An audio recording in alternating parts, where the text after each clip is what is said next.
Et bonjour les amis, je vous propose un petit tirage pour voir quelle est l'énergie de cette journée. Moi, ça me permet de travailler mes différents jeux et d'approfondir mes connaissances. Alors, je commence par le Lily White. Voilà. Je vais prendre le très bel oracle, le message de guérison de l'Égypte ancienne, parce que ces deux auteurs s'apprécient et forment une famille. Alors, la momie, la préservation. Donc, je reviendrai sur l'ensemble du tirage tout à l'heure. Pour l'instant, je tire les cartes. Un message plus précis. J'utilise le Tanis Lenormand. Voilà. Message de 3 cartes, comme le fait Divine Guidance. Ah ah. Ça, j'arrive un peu à me débrouiller, mais bon, apparemment, un message positif. Je vais tirer une carte du Sweet Lady.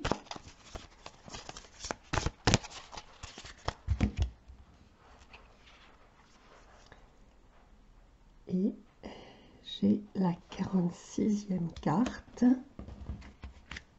Et pour finir, le conseil de guérison, je vais utiliser le magnifique chamanique Healing with Rose et Flowers de Walsima, que j'aime aussi. Alors, je prends celle-ci. Et ça doit être plus une algue. Je vais voir ça tout à l'heure. Bon, à tout à l'heure, je fais une pause, je travaille sur mes cartes et je reviens vers vous. Nous revoici sur la chaîne des apprentis. Voilà, j'ai fait une pause, le temps de pouvoir étudier chaque carte et surtout chaque message. L'objectif en fait de cette vidéo étant de partager avec vous mon apprentissage des différents oracles. Donc la première carte que j'ai tirée du Lily White est le 4 d'épée. Je prends en fait le petit livret.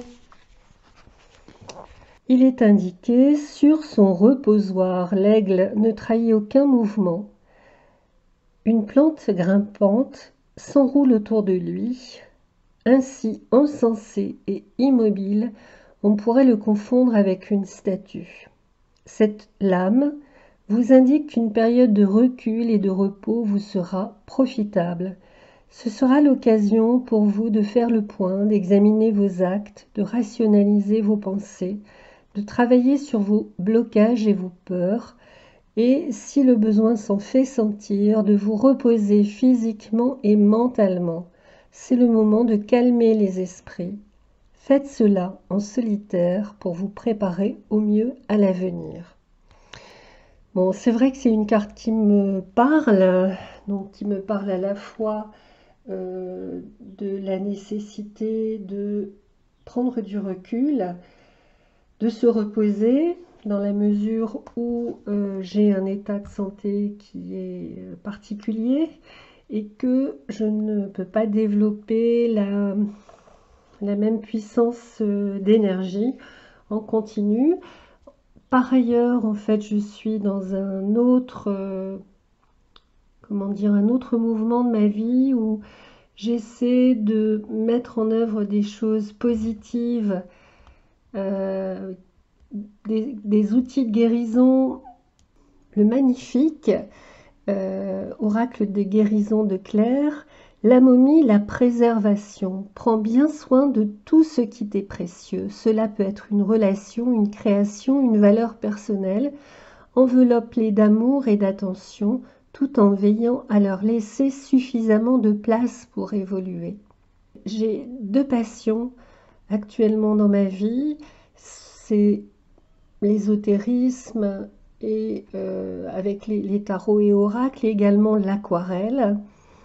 Et c'est vrai que l'aquarelle me permet de prendre, de m'abstraire en fait de mon environnement pour me focaliser sur mon expression et sur des choses très positives avec les couleurs, les textures, mon imagination que je laisse s'exprimer. Et c'est vraiment, l'aquarelle, c'est vraiment un outil de guérison puissant parce qu'en plus, quand vous peignez, voilà, vous ne pensez pas à autre chose.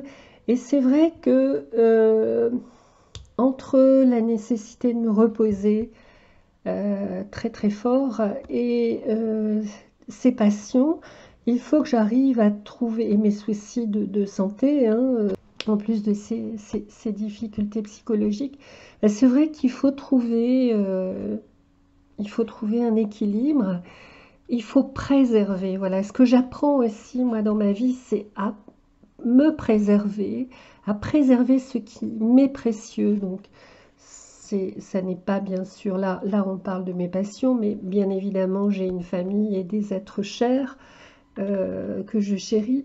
Alors, ensuite, je regarde cette magnifique carte. Il est indiqué, c'est la carte 44, l'algue. On pense rarement aux algues comme étant les fleurs et plantes de la mer. Or, leur rôle est très important, notamment dans la phase actuelle que traverse l'humanité. L'algue aide à se centrer et à revenir à la base, à ce qui est le plus important. Magnifique plante nourrissante à tous les niveaux, c'est celle qui se rapproche le plus de notre état primaire, prépare un cocon pour se retrouver, se regrouper après l'éparpillement, à retrouver tous nos fragments. Elle est particulièrement pratique lorsqu'on prépare un projet, un examen ou un grand changement de vie, permet de garder le focus sur son objectif. C'est une carte qui m'aide à me recentrer sur ce grand changement de vie en fait que je traverse actuellement et qui me rappelle de garder le focus sur mon objectif. Alors maintenant, je vais parler brièvement de la carte 46 du Sweet Lady. J'adore le toucher, mais vraiment, c'est un toucher de pêche, c'est très sensuel, c'est vraiment très agréable. Donc, la carte 46, regardez comme elle est belle cette carte, où l'on voit trois femmes qui discutent autour d'un thé dans cette époque victorienne. Cette carte vous parle de la peur du jugement, de l'attente des autres et de vos failles. La peur du jugement est un des plus gros freins de l'évolution personnelle. Cherchez à correspondre à une image que l'on a de vous. Forcément voué à l'échec et ne fera qu'accentuer ce que vous percevez comme vos faiblesses, votre ego à travers cette peur. À travers la honte, vous ressentez tout ce qui ne vous semble pas parfait chez vous. C'est tout à fait moi ça. Vos faiblesses, vos maladresses, vos défauts, les moqueries. Les échanges sociaux peuvent devenir compliqués. Et un sentiment d'infériorité peut grandir en vous. Cette carte souhaite vous mettre en contact avec la beauté de l'imperfection. Imperfection par rapport à quoi? À qui? Les codes sociaux, familiaux? Vous êtes unique et comme tout le monde, parfaitement imparfait. Montrez-vous plus tendre avec vous-même. Souriez à ce que les autres ou vous-même jugez comme vos faiblesses. Le regard des autres leur appartient. Ne les laissez pas vous affecter. Votre valeur véritable ne se trouve pas dans le regard des autres, mais bien en vous. Élevez votre vision de vous-même et libérez-vous du jugement. C'est vraiment un chouette message et c'est tout pile poil là au centre de la cible. Voilà, c'est vrai que voilà, il y a ma difficulté à faire avec le regard, mon propre regard déjà sur mes faiblesses et puis également le regard des autres parce que je suis très très sensible au regard des autres. J'ai à la fois envie d'aller vers les autres, partager des choses avec eux et puis en même temps je ne sais jamais comment me défendre.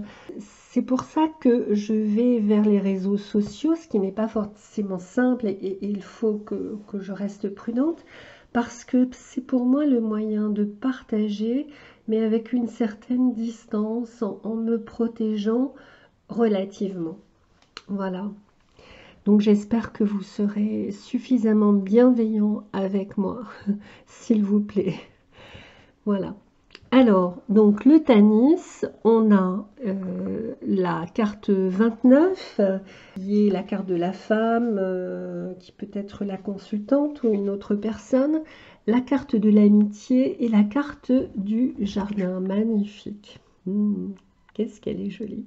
Ça m'évoque le jardin, le partage, le chien, l'amitié. Cette femme, ça peut être moi, mais ça me renvoie surtout à une personne, voilà, par exemple mes collègues d'apprentissage du tarot, chercher dans dans cette communauté la possibilité de partager des expériences dans une ambiance amicale. Et tout ça m'aidant à me guérir moi de mes imperfections et en les acceptant.